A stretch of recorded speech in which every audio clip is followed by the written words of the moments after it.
Hello students, welcome to day 5 of basic mathematics challenge. Today we will continue with division. यहाँ पे देखो ये division का sign होता है और मोस्ट इम्पॉर्टेंट थिंग, जब भी हमने डिवाइड करना होता है, ठीक है, जिस टर्म को डिवाइड करना है उसे डिविडेंड कहते हैं, कैपिटल डी से डिनोट किया जाता है।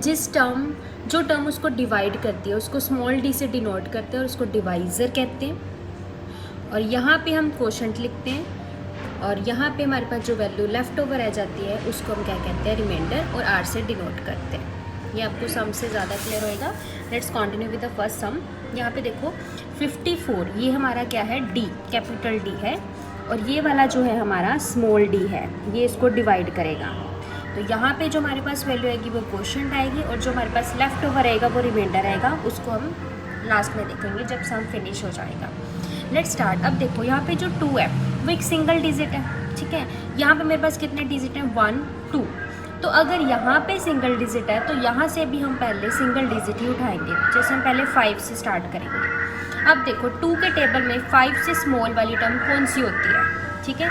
तो 2 के टेबल में 2 2 = 4 आता है, 2 3 = 6 हो जाता है, 6 जो है वो 5 से बिगर हो जाता है। हम किस पे चलेंगे, 2 2 = 4 पे चलेंगे। मतलब इससे स्मॉल टर्म ही लिखते हैं यहाँ पे हमेशा, या तो इक्वल होनी चाहिए या स्मॉल होनी चाहिए। तो 2 के टेबल में 5 तो आता नहीं है, इक्वल टर्म तो आएगी नहीं हमारे पास, तो यहाँ पे हमने क्या लिख दिया, 4। इसके बाद हमने क्या करना होता है, -5 - 4 कितना हो गया, 1। अगले स्टेप में बच्चे हमने क्या करना होता है, ये वाली जो टर्म है इसे डाउन ले आते हैं, इसको हम यहाँ पे लिखते हैं 4। नाउ अब 2 के टेबल में या तो 14 आ जाए या तो 14 से स्मॉल वाली टर्म हम चेक करेंगे। हमें पता है कि 2 के टेबल में 14 आता है, कितने नंबर पे आता है, 7 पे, तो 7 हम यहाँ पे लिख देंगे। 2 7s = 14। अब हमारे पास 14 में से जब हमने 14 माइनस किया कुछ भी नहीं बचा, क्या बचा है, 0। तो 0 हमारा क्या आ गया, रिमाइंडर, और क्वोशंट वाली वैल्यू कितनी आ गई, 27। चलो एक और सम से कंटिन्यू करते हैं। यहाँ पे देखो 5 सिंगल डिजिट है, तो सबसे हमने पहले क्या करना है, एक सिंगल डिजिट को कवर करना है, फाइन। चलो अब 5 के टेबल में 6 से स्मॉल टर्म कौन सी होती है, सेल्फ 5 ही, ठीक है। तो हम क्या करेंगे, 5 1s = 5 पे सम को कंटिन्यू करेंगे।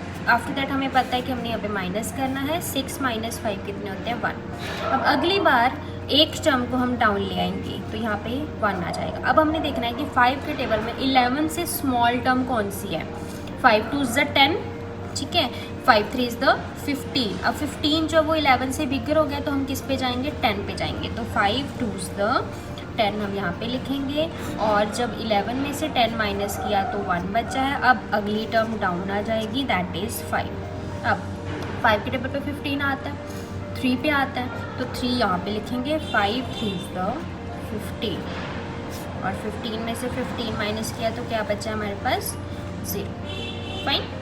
चलो अब एक मैं नेक्स्ट सम दे रही हूँ। 168 को 4 से डिवाइड करना है। अब आप इसका आंसर बताएं कि क्वोशंट की वैल्यू कितनी होएगी, ये आप वैल्यू लिखोगे, और यहाँ पे जो हमारे पास एंड में रिमाइंडर आएगा उसकी वैल्यू कितनी होएगी, दोनों की वैल्यू आप लिखोगे।